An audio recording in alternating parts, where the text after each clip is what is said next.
Vamos saber quem está na casa pela primeira vez. Não há ninguém? Está bem? Faça favor.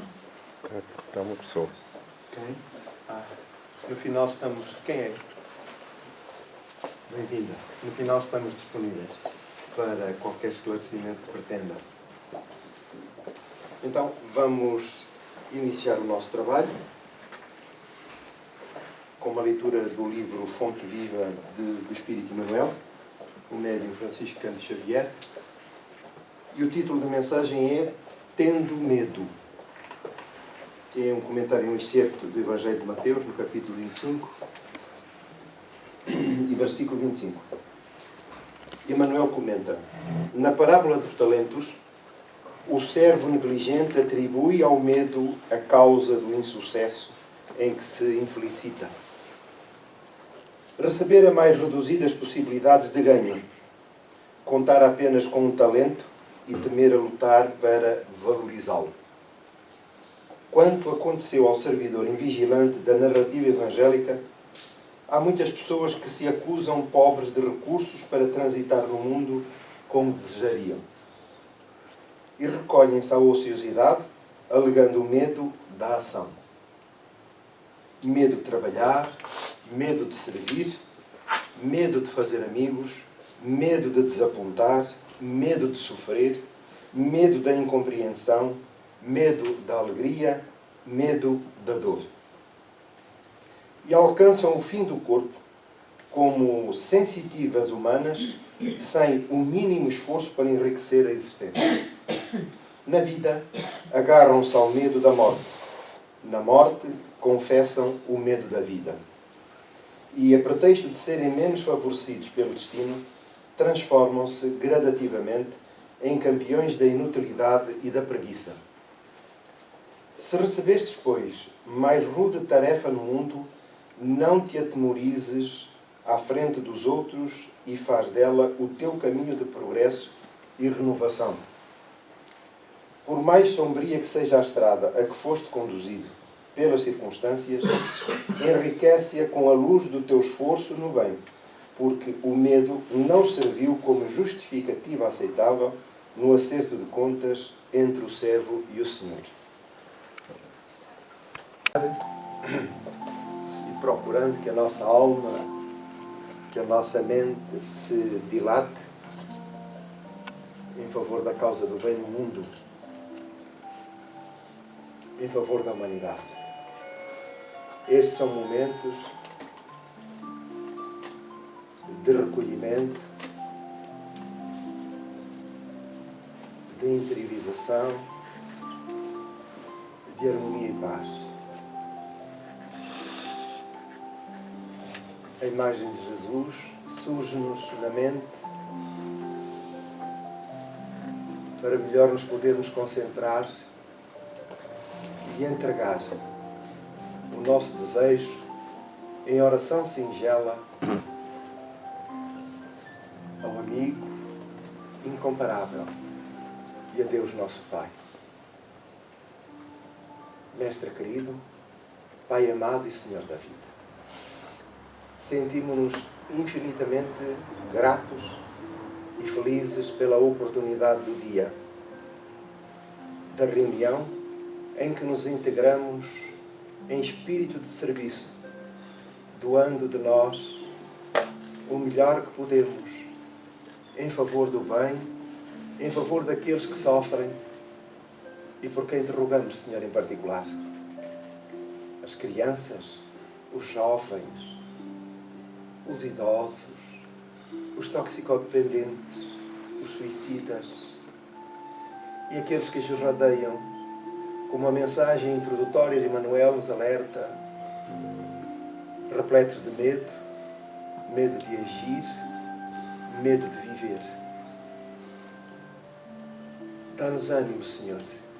Inspira-nos para as boas ações, para a motivação, a fim de superarmos os desafios que a vida nos coloca ao longo do trajeto, que o progresso inevitável a que estamos sujeitos reclama de nós ações, temperamento suave e doce, mas firme e consolidado, visualizando no horizonte o futuro que se aproxima e que desejamos seja o mais luminoso e harmonioso para todos. Acompanha os nossos bons propósitos. Envolve-nos nas boas e doces bênçãos do teu amor.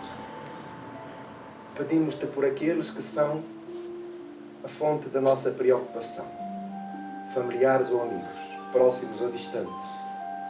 Mas todos, Senhor, quantos se debatem com a problemática da existência, das provas, dos resgates, eis o nosso singelo testemunho de solidariedade, para que possamos contribuir para os esforços em curso que os benfeitores espirituais, os teus mensageiros, empreendem no mundo para nos aliviar as dores e inspirar ao trabalho que se faz necessário. Que a tua paz, as tuas bênçãos de saúde, possam envolver todos os presentes que se repartem pelos dois planos da vida. Muito obrigado, Senhor.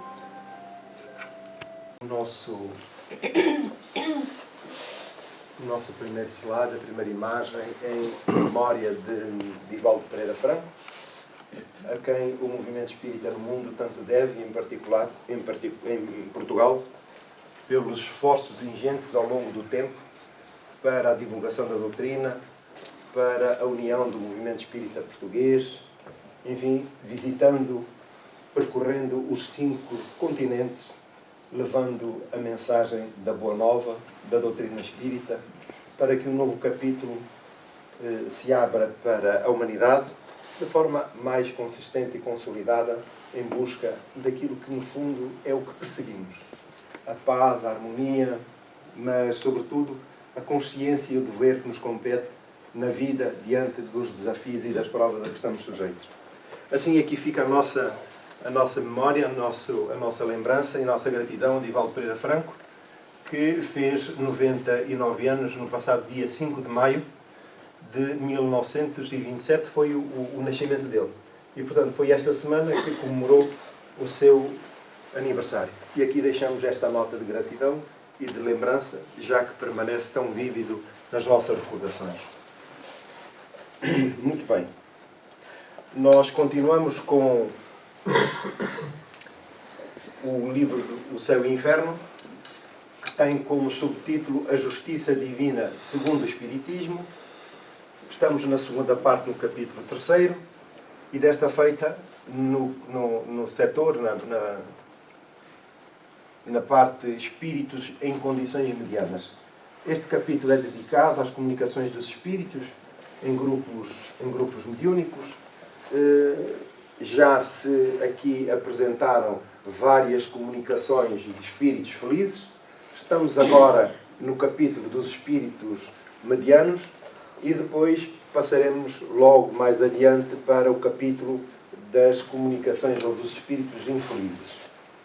Então, nós vamos aqui perceber como nesta singela, mas reveladora mensagem, todo o trabalho que encerra o esforço dos espíritos, mas também espíritos encarnados e espíritos desencarnados.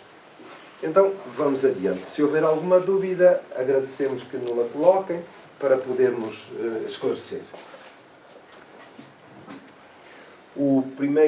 A primeira edição, temos aqui uma nota de rodapé. A primeira edição, em 1 de agosto de 1865. 1 de agosto de 1865. Mais adiante, vamos voltar a fazer este pequeno exercício, que é fundamental. Esta comunicação é do espírito Eric Stanislas. Comunicação espontânea recebida na Sociedade Parisiense dos Espíritas de Paris em agosto de 1863. Porquê uma comunicação espontânea? Porque não foi evocado o espírito para se comunicar. Desde logo, convém que tenhamos em atenção aquilo que é o espaço, o momento em que ocorrem as comunicações de forma mais evidente. Já sabemos que Kardec asseverou que todos somos médiums. Já sabiam? Já? Então, todos somos médiums. Ele chegou a essa conclusão. Reparem, embora ele tivesse estabelecido que essa condição mediúnica definia aquelas pessoas que têm características invulgares para a comunicação com o mundo espiritual, a verdade é que todos, na condição de espíritos que somos encarnados no momento, mantemos comunicação. Quando dizemos, eu fui inspirado, é mediunidade, é uma faculdade mediúnica, a da inspiração. Embora não se apresente, na maioria dos casos, de forma evidente. Portanto, os espíritos, os desencarnados, quando dizemos aqui espíritos, estamos a falar aos desencarnados, que convivem connosco, o nosso guia espiritual, que se comunica connosco, a miúde, falo através das nossas faculdades mediúnicas. Quais? A intuição. Se elas não são evidentes, as faculdades mediúnicas variam ao infinito. Mas há pessoas que, por razões e compromissos espirituais assumidos, elas evidenciam características mais evidentes. E aí nós vemos a vidência, que é a visão que o espírito tem sobre determinadas circunstâncias. A audiência, a psicofonia, a comunicação através da voz, a psicografia, a materialização. Portanto, são uma série de faculdades que fazem parte da natureza espiritual. É uma faculdade espiritual porque é por essa via que os espíritos comunicam. Numa senhora, numa jovem grávida, a comunicação, apesar das aparências e de julgarmos que o feto no ventre materno está unicamente a fruir dos nutrientes facultados pela mãe e sossegado até nascer, não. Ele está vivo e em comunicação com a própria mãe. Essa comunicação por via mental faz-se através de faculdades mediúnicas. Então, veja-se que é uma faculdade que é perene na criatura humana, espiritual, e, portanto, é uma circunstância normal. Vamos adiante explorar mais este detalhe para nós percebermos melhor o que ocorre. Portanto,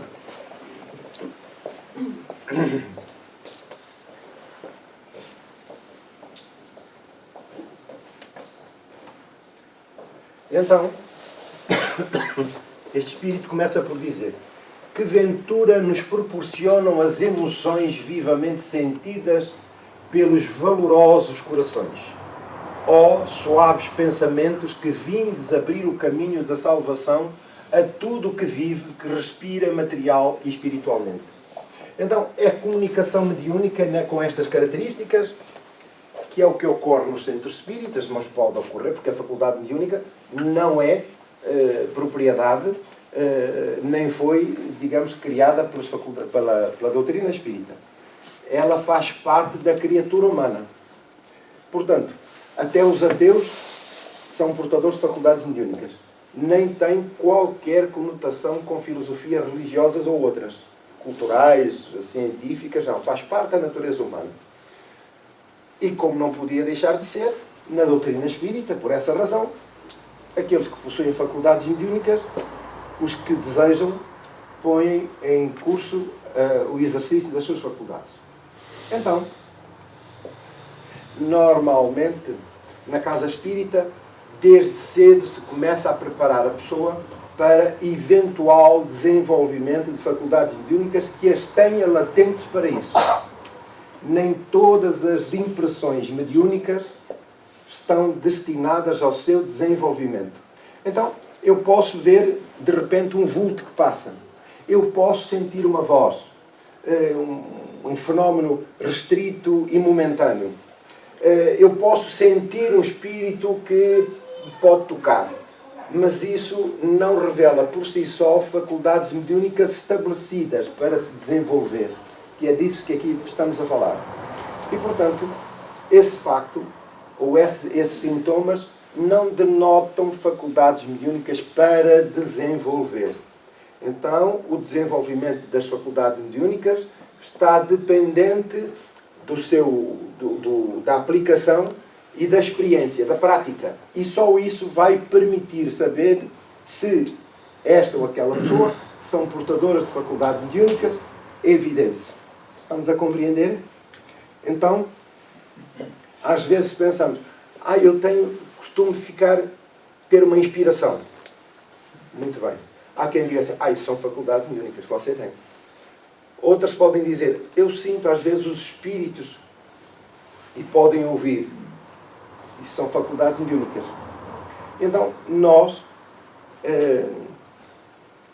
aceitamos de ânimo leve as impressões que outros nos dão, que são os seus conceitos, porque também ouviram en passant, portanto, de forma breve e sem qualquer aprofundamento da matéria, e já dão conselhos aos outros relativamente a esta matéria. E nós alimentamos-nos dessas fantasias, julgando que esses sintomas, esses ligeiros sintomas que temos, já são faculdades mediúnicas que têm que ser desenvolvidas. Portanto, as faculdades mediúnicas existem, são inerentes a todas as pessoas, mas nem todos têm de forma evidente e o compromisso com as faculdades mediúnicas. Então, antes de reencarnarmos, na programação da nossa vida, podemos solicitar o uso de faculdades mediúnicas mais evidentes, porque através dela ou delas nós podemos auxiliar aqueles que estão em nosso entorno, sejam desencarnados ou sejam encarnados. Portanto, é um compromisso que nós assumimos na espiritualidade e em função das avaliações feitas previamente, assim a criatura vem destinada, ou não, para o uso dessas faculdades. E elas são, as faculdades mediúnicas evidentes, é disso que falamos, são um veículo de serviço público para quem as pode pôr em prática, já que se vai entregar a esse exercício em favor do próximo. Na casa espírita, para os espíritas, o uso das faculdades mediúnicas é absolutamente gratuito. E, portanto, referia-se Jesus exatamente a esses pendores mediúnicos quando alegou que tudo o que de graça recebemos, de graça devemos dar. Referia-se exatamente às faculdades mediúnicas. Então, na casa espírita, o desenvolvimento das faculdades mediúnicas caminha a passo com o Evangelho de Jesus, para que o exercício das faculdades possa estar suportado pelo aspecto moral que o Evangelho nos faculta. É o Evangelho segundo o Espiritismo, a trave mestra da doutrina dos Espíritos. Então, não basta só, por si só, o desenvolvimento das faculdades mediúnicas do seu exercício. É importante que esse exercício esteja embasado no aspecto moral para que se execute com amor, com isenção, com dedicação e sacrifício até. Ora, chegado ao ponto das faculdades mediúnicas terem sido estabelecidas, então a criatura pode ou não, volto a dizer, pode ou não dedicar-se a essa tarefa. Porque ninguém possuidor de faculdades mediúnicas está obrigado ao seu uso, ao seu exercício. Portanto, cabe a cada um o direito de decidir conforme lhe aprouver. Então, dentro da casa espírita, estes trabalhos, que foi o que aconteceu e deu origem aqui a esta comunicação, são grupos relativamente pequenos, constituídos por pessoas que têm faculdades mediúnicas evidentes e por pessoas que não têm faculdades mediúnicas evidentes. Então, vejamos concretamente. Um grupo que não deve exceder à volta de 10 pessoas, no máximo. Porque é importante que o grupo de pessoas, os pensamentos que daí resultam, os sentimentos envolvidos, sejam ou permitam um grupo homogéneo, sob o ponto de vista espiritual, vibratório, energético, para que haja condições para o exercício dessas faculdades. E que condições são essas? É a segurança do próprio trabalho em si. Então, digamos que, fruto dessa aplicação e dessas condições que resultam do interesse, da dedicação, mas também do amor à causa que os envolvidos colocam nessa tarefa, então há toda uma envolvência energética e vibratória, fluídica, que permite aos espíritos comunicarem-se com segurança. Então, se falamos aqui sensivelmente de 10 pessoas, esse grupo reparte-se por médiuns de psicofonia, aqueles que de vós recebem as comunicações dos espíritos, como esta que aqui aconteceu. Há também ainda videntes, quando há médiuns com essas características. Há também de psicografia, há de irradiação mental e há depois os dialogadores. Portanto, o conjunto é distribuído por estas tarefas que são exercidas durante aquele período de tempo. Aquilo que é fundamental na casa espírita, já que é compromisso de todos, é estarmos motivados. Então, o conceito da nossa de felicidade é procurar, tanto quanto possível, que os nossos desejos, os nossos anseios sejam satisfeitos de acordo com os conceitos que temos da felicidade, já que nós procuramos ser felizes aqui, mas é aí que investimos a maior parte do tempo, mas pouco tempo nos dedicamos a refletir para onde iremos ou o que será a vida após a morte. E para nós espíritas, qual é aqui o ponto fundamental? Vamos lá perceber, ouvir. Qual será o ponto fundamental aqui? Refletir sobre a vida após a morte. Já que é para lá que todos caminhamos. A não ser que haja alguma exceção. Mas, em princípio, a regra, tanto quanto temos aprendido, é nascemos, temos que morrer. Isso é inevitável. Então, o que vai ser a nossa vida depois de morrer? A vida continua. Que realidade é que eu vou encontrar? E o que dizem os espíritos é que a vida física, o mundo material, este em que nos envolvemos, é uma cópia relativamente grosseira daquilo que ocorre na espiritualidade. Então, do lado de lá, após a morte, nós podemos ir para a esquerda, podemos ir para a direita, podemos ir em frente, podemos ir para cima, podemos ir para baixo. Entendamos aqui níveis de consciência e de condições vibratórias e energéticas que existem do outro lado e para os quais nós somos atraídos inevitavelmente porque estamos em sintonia com esses mundos, com esses grupos, com essas envolvências. Então nós podemos estar em grupos mais felizes, o mais feliz é para cima, mas menos felizes para baixo, bastante sofredores para ali ou para lá, ou podemos estar até continuar a pensar que estamos no mundo físico porque não se altera absolutamente nada naquilo que é a nossa condição, a não ser que o espírito se desligou do corpo físico, mas mantém toda a sua aparência. Nós não estamos aqui deste lado, mas podíamos estar todos já desencarnados do lado de lá, com a mesma aparência, exatamente como estamos. E é o que ocorre do lado de lá. Estamos a entender? Então, o mais importante, e é isso que os espíritos nos ensinam, que neste mundo só teremos aflições. E porquê? Porque o planeta Terra é um planeta de provas e expiações, onde predomina o mal. Então, os espíritos que aqui reencarnam, salvo raras exceções, são espíritos fortemente endividados com as leis divinas. Passar pela encarnação é uma dádiva misericordiosa de Deus para que possamos, através das experiências no mundo físico, superar as nossas limitações morais que nos vão permitir ascender a planos mais elevados quando desencarnarmos. Está certo? Então, esse deve ser o principal motivo da nossa existência.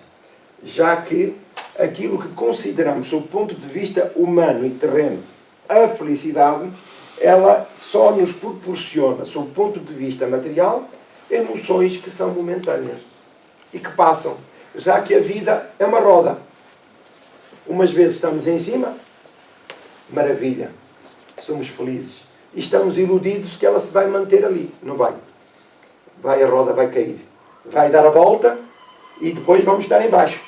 Quando estamos em baixo, aqui, meu Deus, porque eu sou infeliz, só me acontecem desgraças, acontece-me isto, acontece-me aquilo, mas entretanto passa o tempo e eu volto a estar lá em cima.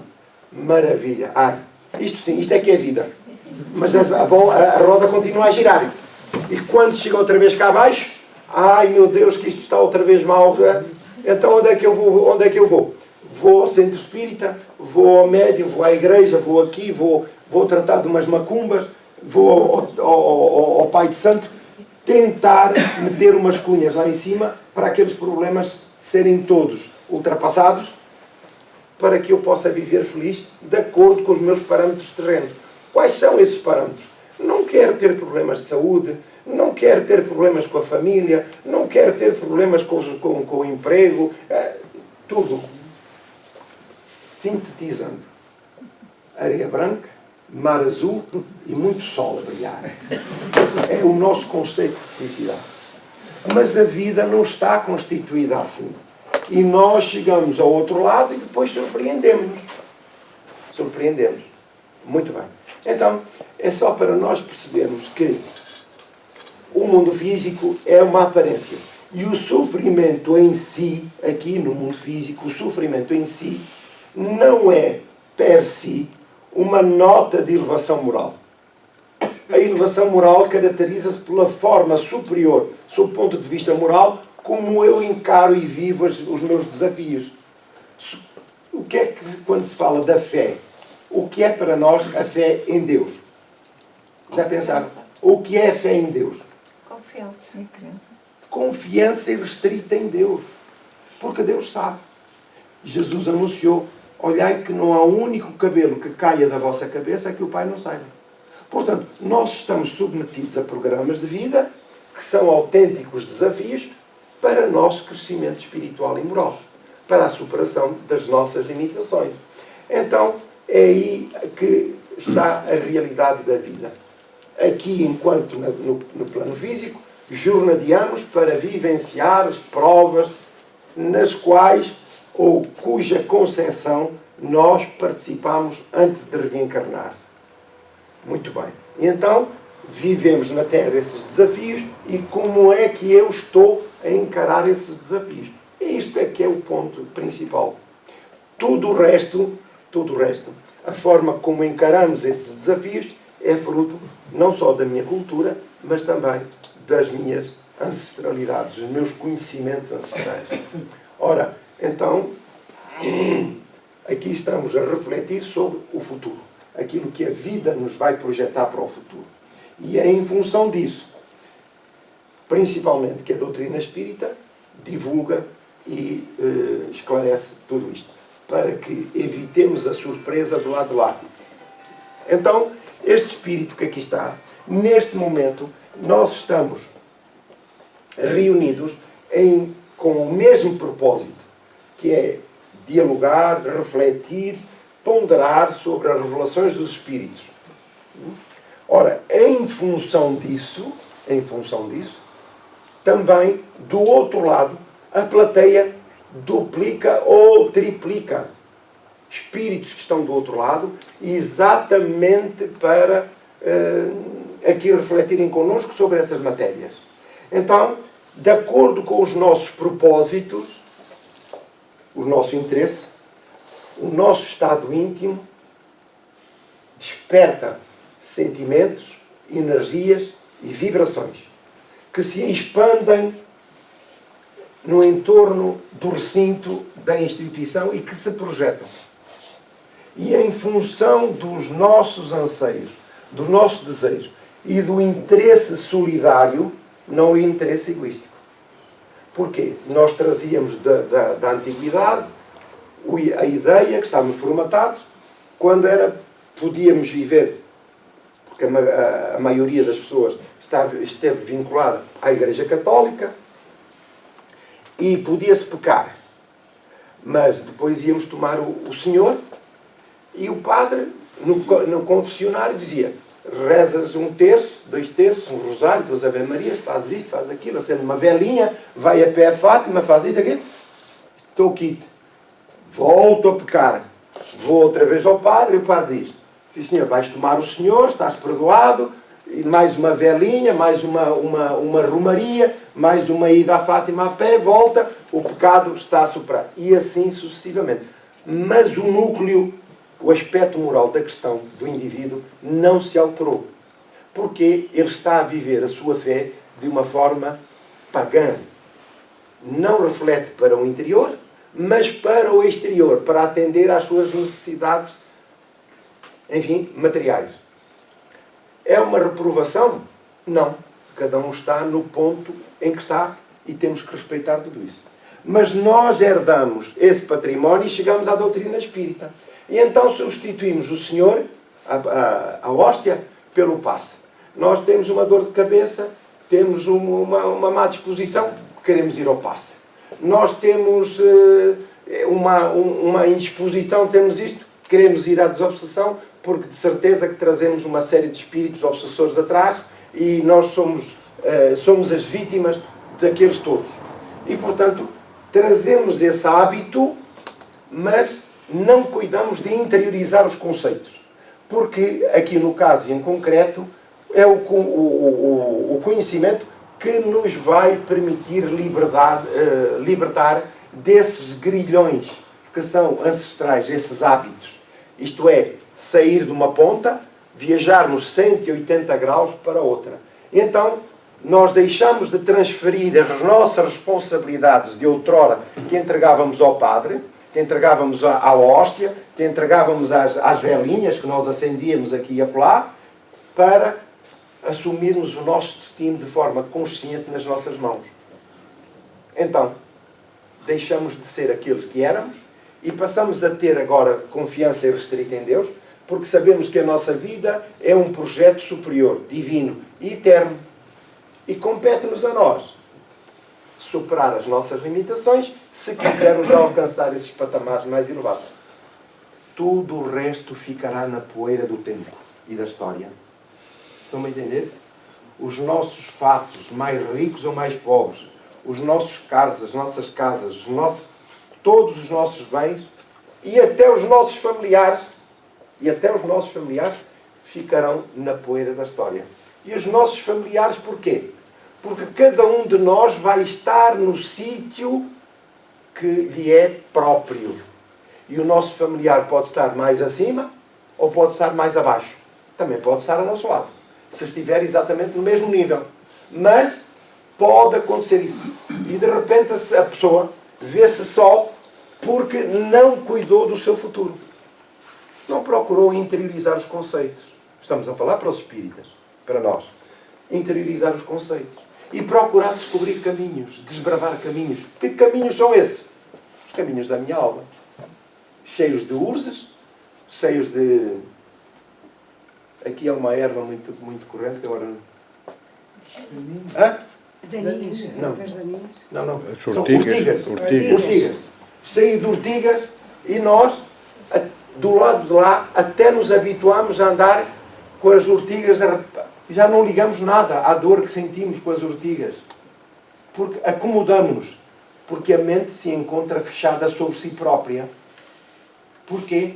Não cuidamos de pensar, meu Deus, porquê é que estou nestas condições? Porquê é que me acontece isto? Porquê é que me acontece aquilo? Estão a entender? Até que chega um dia, porque o espírito foi criado para ser feliz. O mal é uma circunstância transitória. E, portanto, nós não podemos estacionar durante séculos ou milénios, mas a força, a dinâmica da vida vai nos impulsionar para o futuro. E naquele momento virão abrir-se portas que a misericórdia divina permite para, então, se deslumbrar a alma e dar-lhe uma nova oportunidade, um novo caminho para a sua salvação, entre comas. Então, é a respeito disto que este Espírito aqui vai falar de forma sintética. Vamos perceber isso. Então, só para resumirmos que todo o entorno da instituição, sob o ponto de vista fluídico e espiritual, está revestido de matéria fluídica e vibratória que resulta dos nossos interesses. Então, quem tiver faculdade de vidência vai perceber do que falamos. E então, os espíritos, tudo isso, digamos que estabelece um padrão, que é um padrão de segurança. E é isso que permite condições para o atendimento e o exercício das faculdades mediúnicas, através das quais os espíritos comunicam. Então, as instituições com estas características, pelas quais nós devemos pugnar, então a nossa presença aqui não deve ser uma presença inócua. Quer dizer, levamos o corpo e deixamos a alma na praia. Não, é estarmos de corpo e alma conscientes do nosso papel e como nós podemos contribuir para a obra do Criador. E que obra é essa? É muito simples. Muitos dos espíritos aqui presentes em convalescença são beneficiados com as nossas energias que libertamos. Lembram-se, lá atrás, que eu disse que todos éramos médiums? Já não se lembra. Já se lembra? Então, isso significa que de forma inconsciente até, inconsciente, ao estarmos concentrados, a orar por aqueles que sofrem, a pedir por estes, por aqueles, e estarmos a libertar os melhores fluidos da nossa intimidade, e sem sermos médiuns evidentes, estamos a libertar uma matéria muito subtil, que os espíritos chamam de ectoplasma, que é libertada das células nervosas, e ela é semimaterial. Em alguns casos, ela é visível, pastosa, branca, alva, e é através desse ectoplasma, dessa matéria fluídica, que os espíritos se materializam. Então, se nós tivéssemos aqui, enfim, condições mediúnicas para que pessoas com faculdades desta natureza, nós poderíamos aqui, não estamos a fantasiar, isto acontece acontece desde sempre em outros locais. Um espírito materializado ia passear aqui entre nós. E podíamos conhecê-lo. Algum de nós, dizer, olha, fulano, Beltrano, olha, é meu pai, ou a minha mãe, é o meu vizinho, o meu amigo, meu filho. Estão a compreender? Mas como não há essas características evidentes, não significa que nós não tenhamos condições para contribuir. Temos e contribuímos para o entorno. Então, essa matéria fluídica que nós, esse ectoplasma que nós libertamos, os espíritos benfeitores que estão aqui no recinto acolhem e recolhem essa matéria para beneficiar na reabilitação de espíritos que estão em fracas condições de saúde orgânica. Estão a compreender? Então, a nossa presença aqui, para que tenhamos consciência, ela não é inócua. E nós não a devemos aceitar como indiferente. Como uma simples deslocação ao centro para cumprir rituais domingueiros. Não. Nós estamos aqui, à medida das nossas possibilidades, a emprestar ao ambiente e aos benfeitores as condições necessárias para a reabilitação desses espíritos. Porque somos médiuns. Ora, aqui no caso, foi através da psicofonia que se comunicou esse espírito. Vamos já ver.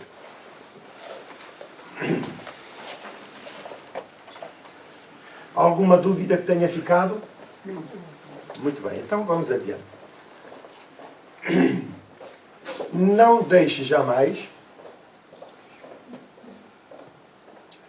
não deixe jamais o bálsamo consolador de derramar-se abundantemente sobre vós e sobre nós. De que expressões nos servimos para que traduzam a felicidade dos irmãos desencarnados ao observarem o amor que une a todos? Portanto, o Espírito está a pairar, subjacente, no ambiente, sentado, como nós.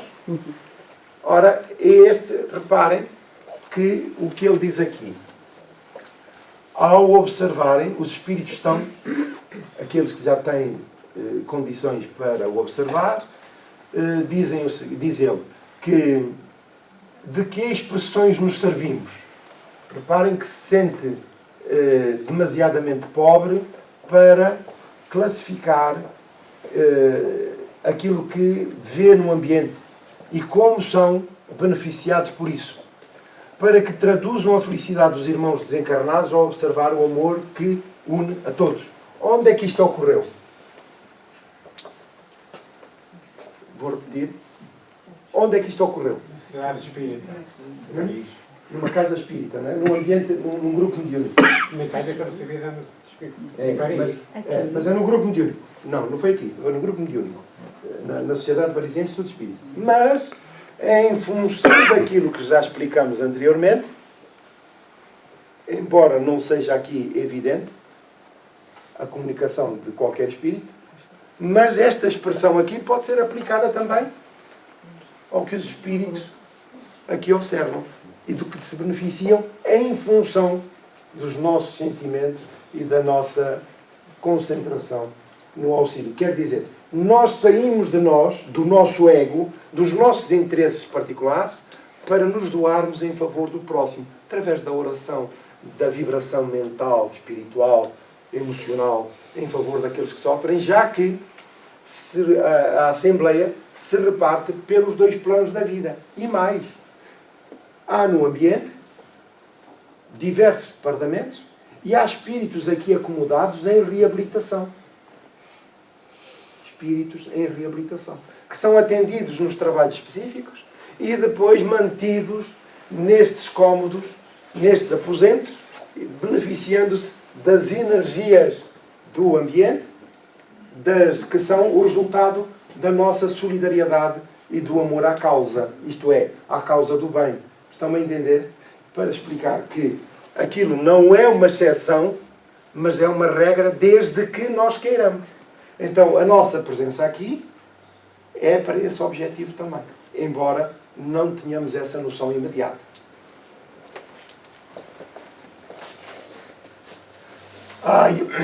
Ai, irmãos, quanto bem por toda a parte de que sentimos suaves, elevados e simples como vós, como a vossa doutrina. Ai, irmãos, quanto bem por toda a parte de de sentimentos suaves, elevados e simples como vós, como a vossa doutrina, sois chamados a implantar ao longo da estrada a percorrer. Mas também, quanto vos será concedido antes mesmo de terdes adquirido direitos? Quer dizer que nós, na condição, volto a dizer, a ressalvar, com exceção dos espíritos mais elevados, mas a esmagadora maioria das pessoas, dos espíritos que se encontram na Terra, são espíritos em resgate. Significa espíritos endividados, e quem é preciso agora, que foi dada a oportunidade da nova vida no plano físico para a sua ascensão moral e a sua reabilitação. Ora, veja-se que um detalhe muito interessante que ele diz aqui, mas também quanto vos será concedido antes mesmo de terdes adquirido direitos.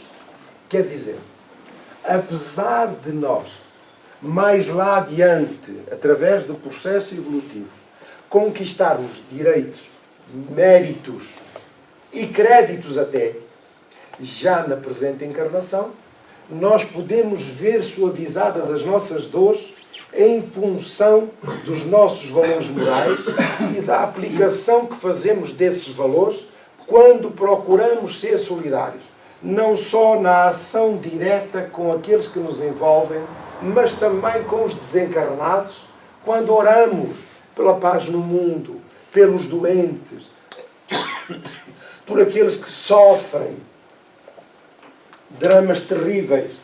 E, portanto, em função daquilo que damos, Deus dá em dobro. As nossas dores serão suavizadas, quiçá mesmo estancadas. Porque a dor só é necessária para a reeducação, a reabilitação da criatura. E quando ela estiver moralmente reabilitada, já tendo conquistado aqueles direitos, então a dor já não faz sentido.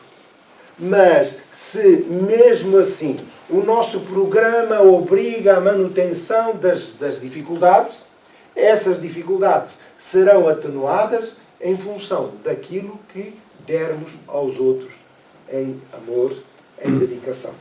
Seja de forma humana, seja de forma espiritual ou mental. Estamos a compreender? Então, o sofrimento não é um fim em si mesmo. É uma fase transitória para que possamos aproveitar e superar as nossas dificuldades de natureza moral.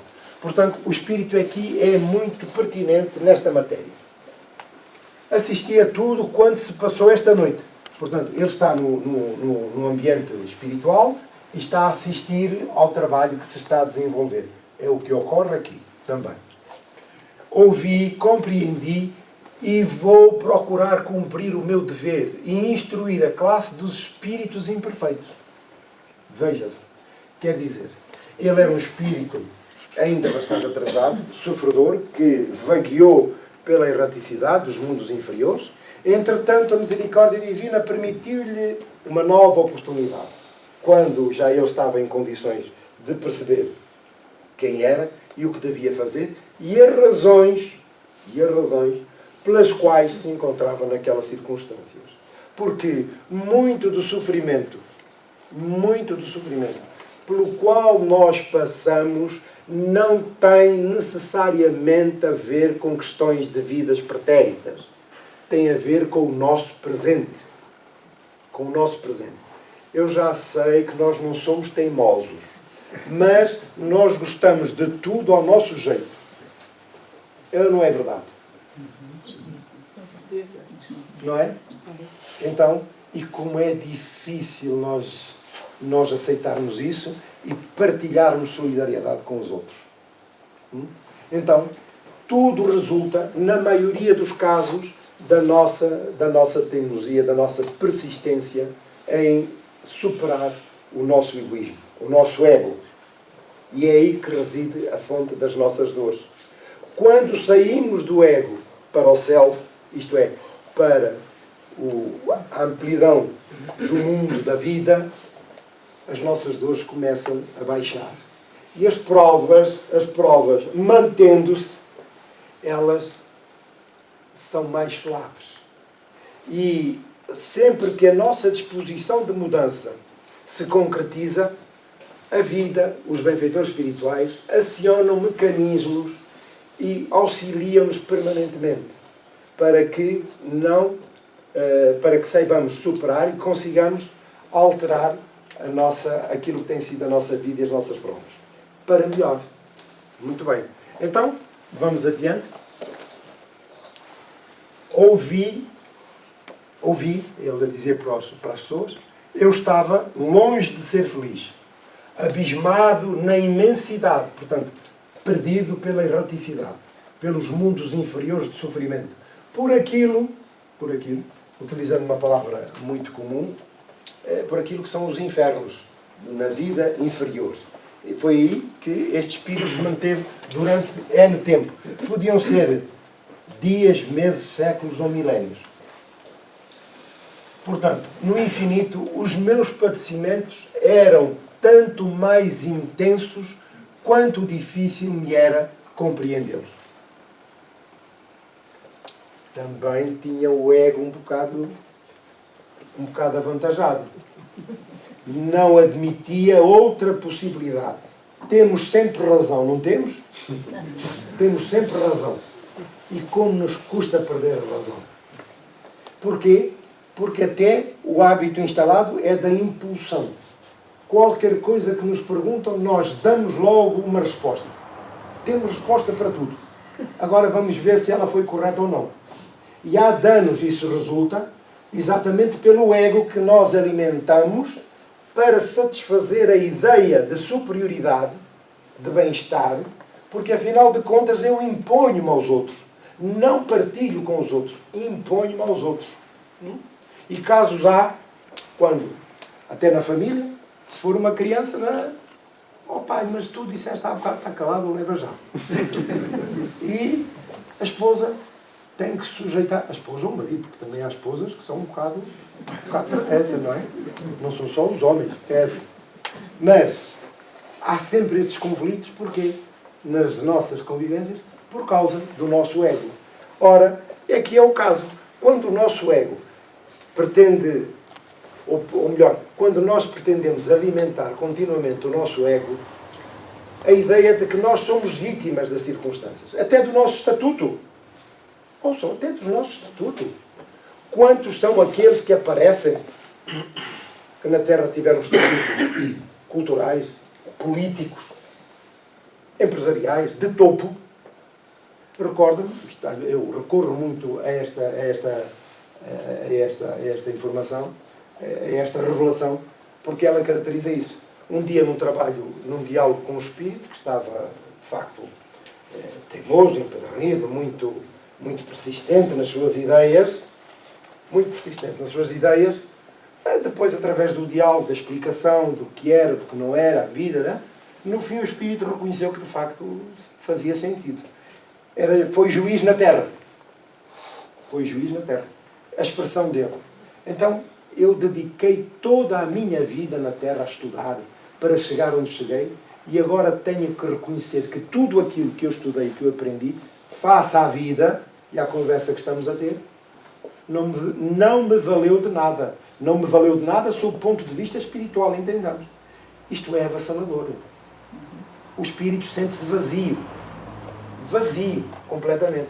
Porquê? Porque nós vamos alimentando o nosso ego e a ideia de que tudo aquilo que possuímos, mesmo até o conhecimento humano, é para satisfazer a ideia que temos do poder e de como nos podemos impor aos outros. E chegamos ao lado de lá e isso não conta absolutamente nada. Nada. Do lado de lá, quer seja juiz, quer seja trolha, vão perguntar as suas ações, o que resultou disso. Não vale a pena dizer, eu fui juiz para tirar um cartão, ou fui trolha. Não interessa nada, absolutamente nada. O que interessa são as suas ações. Que resultados teve da sua vida na Terra? Está certo? E a dimensão das nossas responsabilidades, como é evidente, não podemos pedir a um indivíduo que é, sob o ponto de vista intelectual, para aquilo que são os parâmetros terrenos mais elevados, para um menos elevado, sob o ponto de vista cultural e até da inteligência, quem é que os senhores acham que tem maior responsabilidades perante a vida? O que está mais acima, como é evidente. Então tenhamos atenção a estes detalhes que são fundamentais. Certo? Que é aquilo que estão aqui o Espírito a dizer. Bendito seja Deus que me permitiu vir a um santuário. Então é o que ocorre aqui com os Espíritos que aqui chegam, que são permitidos, ou é permitida a sua presença no ambiente, porque isto está tudo encerrado. Só é, sob o ponto de vista material. Tem ali uma porta. Aqui entram as pessoas que querem. Do lado de lá não entram os espíritos que querem. Só aqueles que têm credenciais para isso. Então, portanto, os espíritos entram e vêm assistir às palestras, aqueles que já estão em condições de receber, de aceitar uma nova perspectiva para a sua vida, ou são aqui acomodados, depois, de seguida, para os tratamentos mais específicos e um diálogo mais direto nas reuniões mediúnicas, naquele grupo mais fechado. Então, é exatamente o que diz. Reparem bem o detalhe dele. que me permitiu vir a um santuário que não pode ser franqueado impunemente pelos maus. Não pode entrar. E sabem por que não pode entrar? Já sabem a resposta. Eu já disse qual era. Proteção. À volta. Muito bem, muito bem. Ali embaixo ainda ninguém sabe. Não é? Resulta dos esforços que nós fazemos, empreendemos, quando aqui estamos. Aquela ectoplasmia que libertamos. O nosso padrão vibratório, as nossas energias que são dilatadas em função do desejo, da aplicação solidária dos nossos sentimentos e das nossas emoções, é isso que cria essa barreira energética e fluídica. Certo? Se os nossos interesses não fossem espirituais, estamos aqui, enfim, uma espécie, uma coisa vulgar, humana, primária, o que acontecia? Não havia proteção nenhuma. Os espíritos, qualquer espírito entrava e saía. À vontade. Estamos a compreender? É outro alcance da nossa comparticipação. Amigos, quanto vos agradeço, quantas forças recuperei entre vós. Isto seria possível aqui termos casos evidentes de espíritos a manifestarem-se e a dizerem o mesmo a todos nós, de viva voz, pelos benefícios recebidos, pelo esforço, pela doação que cada um de nós entrega para a recuperação dos espíritos. Ó homens de bem, reuni-vos constantemente, estudai, uma vez que não podeis duvidar dos frutos das reuniões sérias. Então, estamos conscientes, lúcidos, a respeito da nossa contribuição nestes trabalhos mais ou menos públicos ou privados, mais restritos, mais diminutos esses grupos, ou mais avantajados. Tudo depende da homogeneidade do grupo constituído. Isso é fundamental. Os espíritos que têm ainda muito a aprender, os que ficam voluntariamente inativos, preguiçosos e esquecidos dos seus deveres, podem encontrar-se, em virtude de circunstâncias fortuitas ou não, aí entre vós. Então, aqueles que eram e que nos amedrontavam, os espíritos que nós classificamos como obsessores, são espíritos necessitados. E a casa espírita funciona não só como uma escola, mas também como um hospital. E nesse hospital há trabalhadores do plano espiritual e do plano físico, do plano encarnado. Cada um com as suas tarefas, cada um com os seus compromissos, mas todos nós somos trabalhadores que contribuímos para o mesmo objetivo. Então, esta dimensão cósmica do nosso pensamento deverá ser: eu vou ali para contribuir para o benefício, para a reabilitação dos espíritos necessitados. Não vou ali só pedir para mim. Vou também pedir por aqueles que sofrem. Vibrar por aqueles que sofrem. Porque há casos profundamente graves, muito mais graves que os nossos. E necessitados dessa contribuição. Portanto, é a consciência de nós mesmos sobre a vida. O nosso papel na vida, a nossa integração cósmica na vida.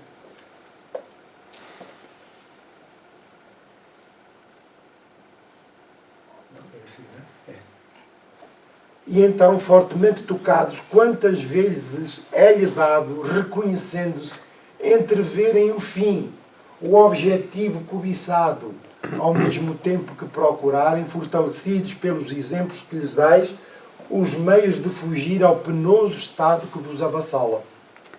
Então, neste ambiente criado para o acolhimento não só de encarnados como desencarnados, há espíritos que entram com um determinado pendor, um determinado objetivo, e esse objetivo é derruído no momento em função não só do ambiente, da carga energética e fluídica de condição superior, mas também do diálogo eventual direto para esclarecimento.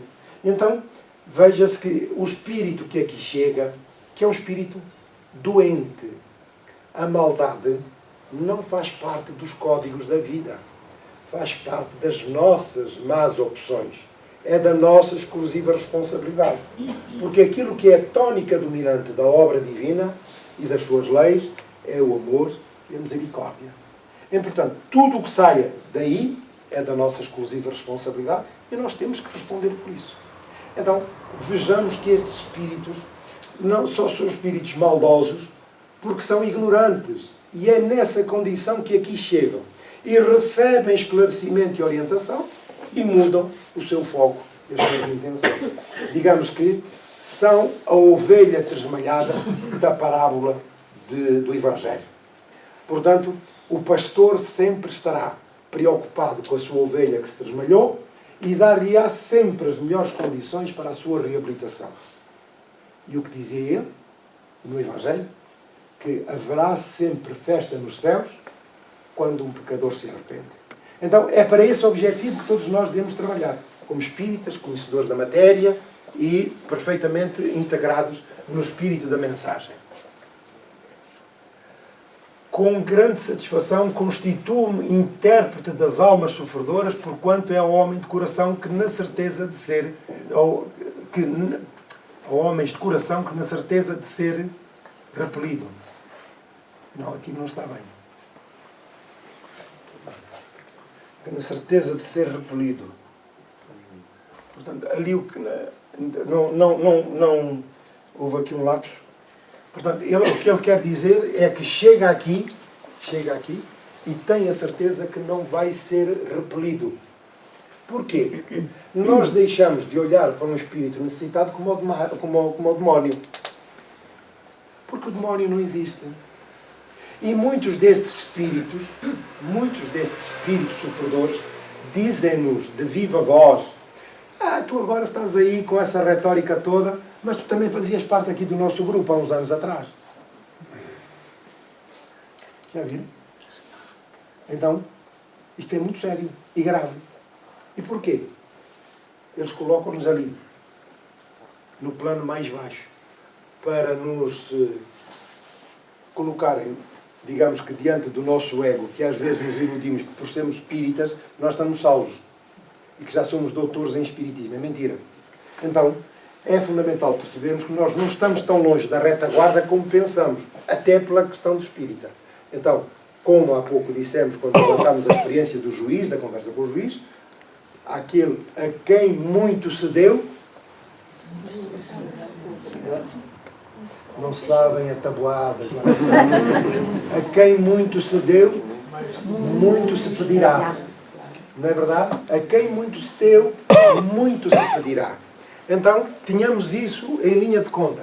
Porque estamos, de facto, a interagir com a vida e com os espíritos infelizes que necessitam do nosso amparo.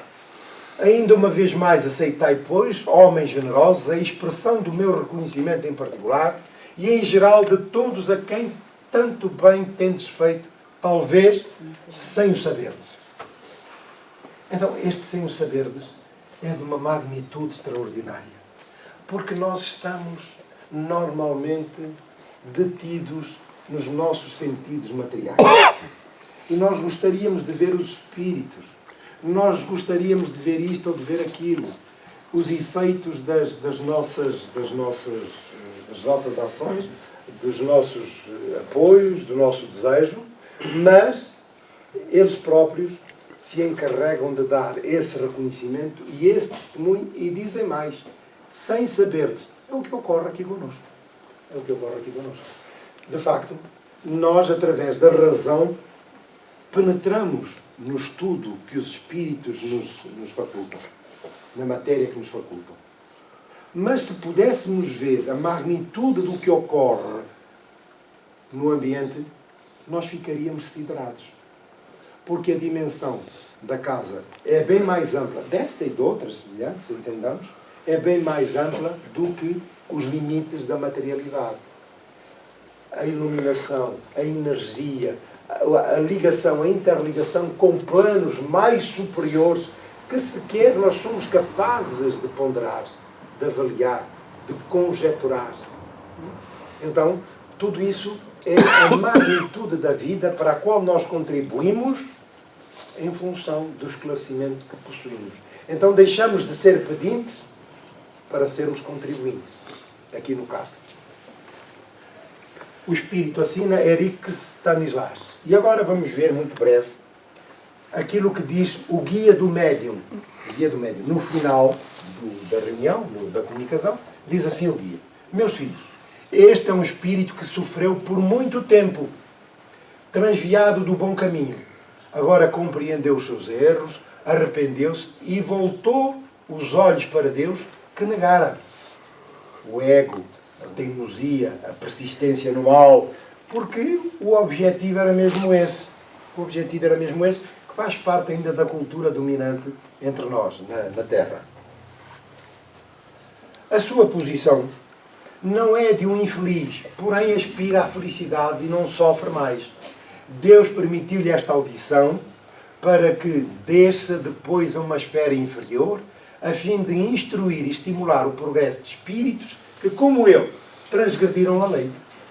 Então, veja-se que a misericórdia divina permite ao espírito recalcitrante o refazimento do seu percurso, da sua vida, e faculta-lhe confiança para agora ele descer a planos mais inferiores, onde ele vai poder esclarecer com os ensinos adquiridos, mas com a própria experiência, com a dor que resultou da sua experiência. E poderá dizer, isto é assim porque é o contraciclo daquilo que eu fiz. Portanto, não só falará da parte teórica, como da própria experiência, da prática que resultou do sofrimento, enfim, por onde jornadeou durante N tempo. E o mesmo ocorre connosco. O mesmo ocorre connosco. Então, nós estamos na vida, endividados que somos perante as leis da vida, foi-nos permitido reencarnar, aqui ou acolá, dentro desta comunidade ou daquela, dentro deste agregado familiar ou daquele, para que o nosso estatuto, as nossas condições, os nossos conhecimentos, a nossa experiência do passado, que nem sempre foi tão feliz como a deste espírito, agora nos vai servir para motivarmos outros que estão junto a nós e a quem temos o compromisso de auxiliar, mas sobretudo com valores morais, para deixarmos para trás o ego que nos avassala e que nos